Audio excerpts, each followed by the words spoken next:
Division III volleyball is back for the 2024 season, and this might be the best year yet.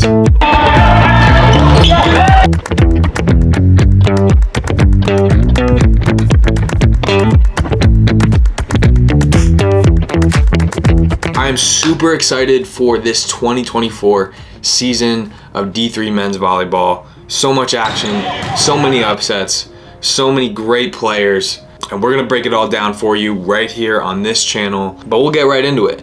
Week 2 of volleyball, and we had so much action already. We'll kick things off talking about Cal Lu and their incredible run over the past couple weeks, making the jump in the frog jump rankings to the #1 overall ranked team in the frog jump poll.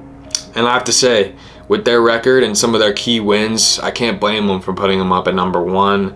5 ranked wins in some of their recent games. They beat Vassar, Carthage, NYU, and UC Santa Cruz twice. When you can do that in such a short time span, I think you got to give credit where credit is due, and they definitely have the athletes and talent this year to make a run. The Kingsmen are led by Taylor Marks. He's a player that we at Marymount played last year, and he was definitely a marquee player on their team, and that leadership carried over into this year as he's leading the charge for the Kingsmen with 222 assists, leading to 8.9 assists per set. You add in 54 digs, that's a team high as well. He's definitely one of their best players, if not their best player, and a name to remember for the end of the season if you are playing Cal Lu.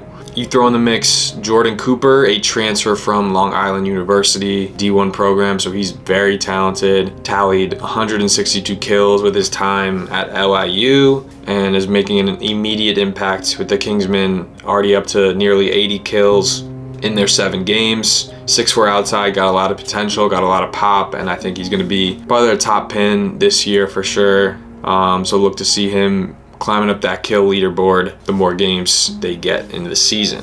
But Cal Lu's definitely got everyone's attention. They have my attention. Their next big matchup is against another ranked opponent, North Central. So we'll see how they do against them. But if they can beat North Central, man, I like Cal Lu kind of running the table a little bit here until they play Wentworth in early March. Someone said that, it's really refreshing to see the West Coast side of D3 volleyball proving that they can hang with everyone else, and that's definitely true this year. So props to Cal Lu. I'm going to keep watching them.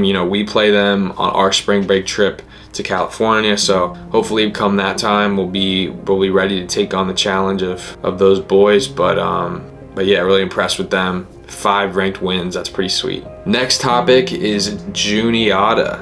Juniata currently 2-2 on the season after the year they had last year and returning a lot of key guys this year. That was definitely a surprise to see them drop 2 games like that. Now, it is very early in the season, so it's not to say that they can't pick things up. They have plenty of talent, they have size, and I expect them to put things together as the season goes on, as Juniata always does. But losing to Misericordia in 5, watching that game and seeing how Misericordia kind of had their way and was able to run an offense pretty efficiently against them, goes to show that this Juniata team is not bulletproof. And they were the #1 team in the country last year, and 1 year goes by and you lose a couple key guys. I know that's something that we at Marymount experience. You lose some seniors and you got to rediscover your identity as a team. I think that's something the Eagles are going to have to do. They bring back Goldsboro, they bring back Hoffman, Ganter, some other key guys.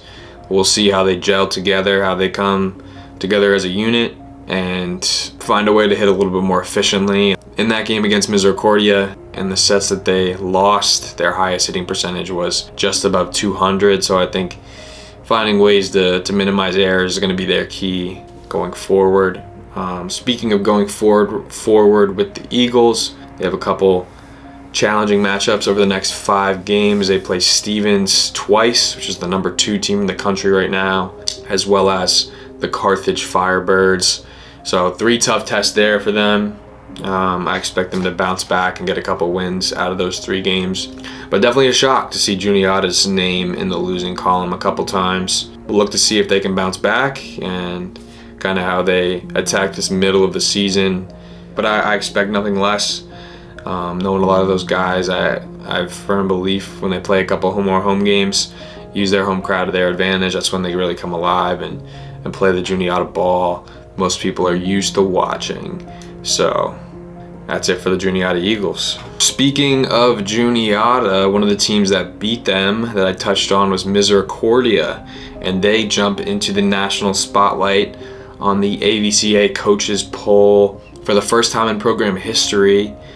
This week they're ranked 18th, I think, in the coaches poll and 19th in frog jump, or one of the two, but massive jump for that program, and Rob and everything that he's been able to do there, really impressive. And it's led by Jared Piantowski, an elite opposite hitter in the D3 landscape. I mean, 32 kills against Juniata, hitting OT on probably 20% of, maybe more, maybe 35% of his attacks, really finding ways to overpower teams. If you don't have a tall outside hitter blocking him, you're going to find trouble controlling his ability to side out effectively.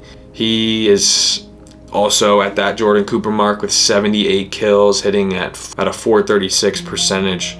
So very efficient, earning a lot of points for his team, and I think they're going to ride him all the way through the end of the season. My hope is that he can manage that usage well. I know they're going to probably set him over 30 times a game, and that can take a toll on anyone. So finding a way to manage him throughout the course of a long 30-game season is going to be my piece to watch for Misericordia. Their setter, Gannon Dufresne, is a player that I coached in high school, and he's dishing the ball great right now. 9.8 assists per set.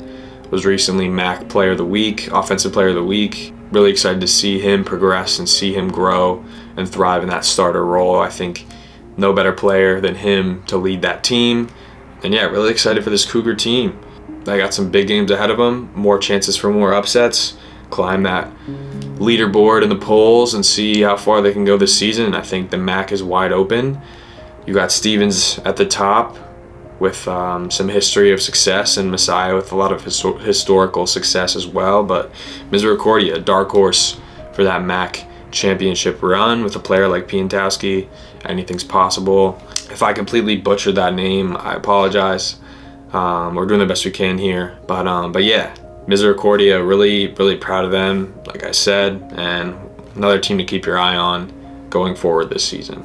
New at Marymount, Diego Pena, Atlantic East Conference Athlete of the Week, Player of the Week, I should say. 29 kills, 373 hitting percentage, really efficient.